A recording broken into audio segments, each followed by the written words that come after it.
Suatu hari Sayyidina Umar bin Khattab masuk menemui Rasulullah Shallallahu Alaihi Wasallam dengan uraian air mata. Rasulullah bertanya, "Wahai Umar, mengapa engkau menangis?" Kemudian Umar menjawab, "Ya Rasulullah, di depan pintu ada seorang pemuda yang menangis dan tangisannya sangat menyayat hatiku." Lalu kemudian Rasulullah menyuruh Umar untuk membawa pemuda itu masuk menemuinya. Ketika pemuda tersebut hadir di hadapan beliau, Rasulullah kemudian bertanya, "Apa yang membuat engkau menangis? Apakah engkau menyekutukan Allah?" "Tidak Rasulullah." "Apakah engkau membunuh seseorang dengan zalim?" "Tidak juga ya Rasulullah." Rasulullah berkata, "Allah akan mengampuni dosamu sekalipun sebesar langit dan bumi." Sambil menangis pemuda itu berkata, "Ya Rasulullah, dosaku lebih besar daripada itu, dosaku sangatlah banyak, dan aku takut pada kemurkaan Tuhanku." Rasulullah kembali bertanya, "Apakah dosamu lebih besar dari kursi Allah?" "Lebih besar lagi ya Rasulullah." "Apakah dosamu lebih besar dari arsy-Nya Allah?" "Lebih besar lagi ya Rasulullah." "Apakah dosamu lebih besar dari Allah?" "Tentu saja Allah lebih besar dan lebih agung dari segalanya," jawab pemuda tersebut.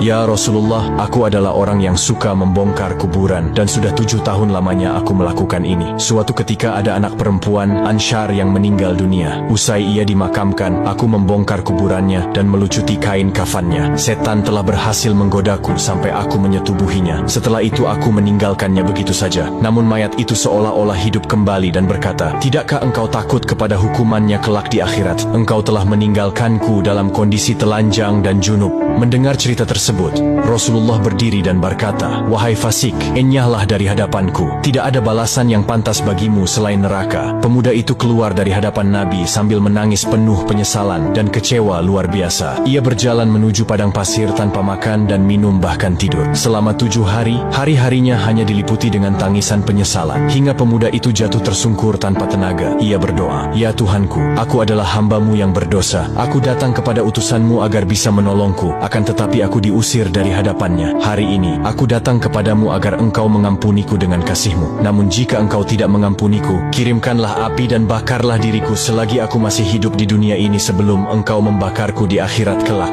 Tidak lama kemudian malaikat Jibril datang menemui Rasulullah dan berkata, "Wahai Muhammad, Allah menyampaikan salam kepadamu." Dan Allah bertanya, "Apakah engkau yang menciptakan makhluk?" Beliau menjawab, "Allah yang menciptakan diriku dan semua makhluk." "Apakah engkau yang memberikan rezeki kepada mereka?" "Tidak, hanya Allah yang mampu memberikan rezeki kepada makhluknya." "Apakah engkau yang menerima tobat mereka, atau engkau yang menghukum mereka atas dosa-dosa mereka?" "Maha suci Allah yang maha memberi pengampunan." "Wahai Muhammad, Allah berfirman, 'Maafkanlah hambaku, karena aku telah mengampuninya.'" Rasulullah Shallallahu Alaihi Wasallam kemudian mengutus beberapa sahabat untuk mencari pemuda tersebut. Ketika pemuda dihadapkan kepada Nabi, Rasulullah memberitahukan bahwa Allah telah mengampuni